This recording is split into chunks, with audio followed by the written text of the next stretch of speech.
Meski belum jelas kapan kompetisi sepak bola tanah air kembali bergulir, klub Liga 3 PS Palembang mulai melakukan persiapan. Persiapan awal manajemen Laskar Segentar Alam mulai membuka pendaftaran pemain. Hingga saat ini sudah sekitar 368 pemain yang mendaftarkan diri untuk memperkuat kelompok umur di bawah 15 dan 17 tahun serta senior. Manajemen klub mengaku proses seleksi pemain tetap dilakukan secara ketat. Tentunya seleksinya cukup ketat nanti sehingga PS Palembang bisa benar-benar profesional dalam melaksanakan sebagai seorang atlet.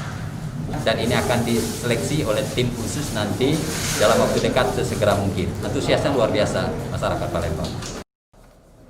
Selain pendaftaran pemain, manajemen PS Palembang saat ini juga membuka pendaftaran pelatih dan total sudah ada 34 pelatih yang melamar.